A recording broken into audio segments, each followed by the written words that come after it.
I've always had a passion for being around and learning about animals. When I was younger, going to zoos and animal parks was always a part of my life. I wanted to share my passion with family and friends, so I started working with people that loved animals as much as I did, and my YouTube channel was born. Welcome back to my animal education series. Today I'm here with Kelsey at World Bird Sanctuary. Hello. Hello. And who do we have here?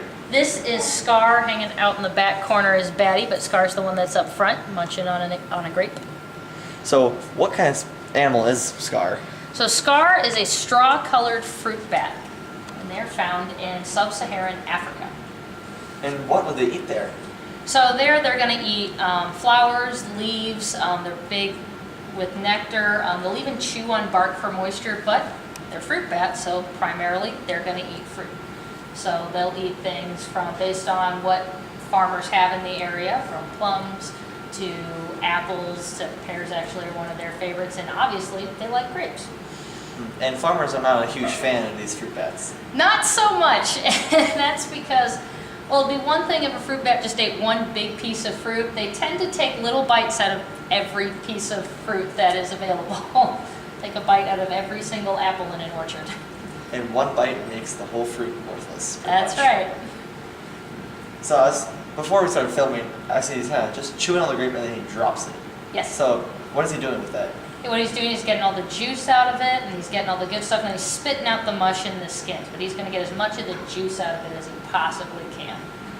And what benefits does dropping the rest of it have? Well, that really comes in handy because fruit bats are excellent pollinators. And they also help disperse seeds. So whenever they eat something like a grape, he'll mush it all out, he'll spit out the stuff that he doesn't want, and that will include the seed. And he'll spit that out in different areas, helps dispersal of seeds, which can in turn help farmers, even though they don't care for them all that much. So what do you feed them here to help with their diet? So they get a large assortment of fruits. They also get a couple of vegetables. They get sweet potatoes and carrots are good for them too. But they get apples, pears, mangoes, bananas. They get all sorts of things. But then they also get something called leaf eater biscuit. It's something that's given to there's several different types of animals that eat that. And it's something that a lot of zoos use for things like lemurs even. But it's also used for fruit bats. And that's just a tiny part of their diet. The fruit is the vast majority of it. So most people know about bats that they have the backwards ankles, and how does that really help them?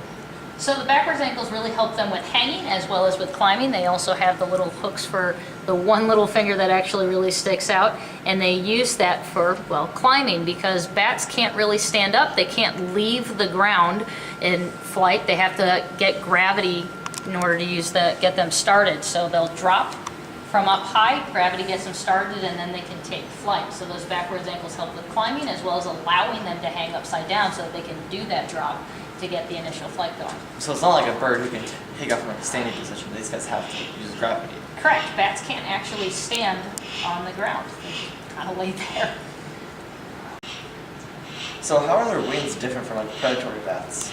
So their wings are built, they still have the webbing like all other bat species do, but their wings are actually shaped a little bit differently, where predatory bats, ones that hunt insects, their wings are built for speed and maneuverability, where a fruit bat's wings are actually built for endurance, and these guys fly very long flights. They actually have the largest migration of any mammal out there, because they live in giant colonies of a minimum of 100,000 bats and up to 1 million bats. And when they migrate, several colonies come together. But being a migratory bat, you've got to have that endurance.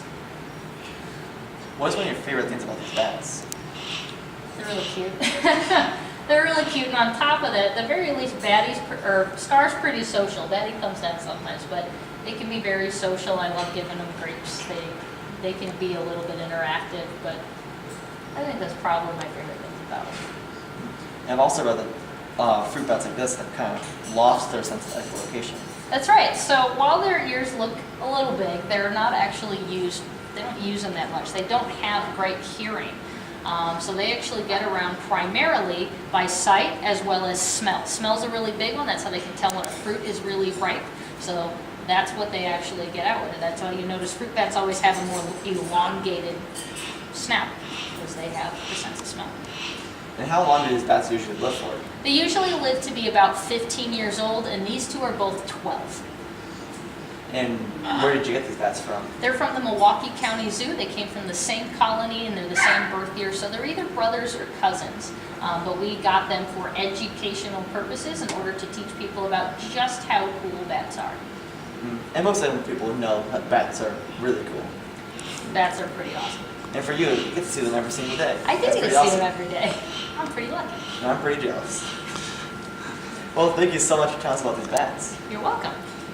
And if you guys enjoyed this week's episode, don't forget to leave a big thumbs up down below, subscribe to my channel, and also check out my Instagram @KohlSchurk. As always, I'll see you next week.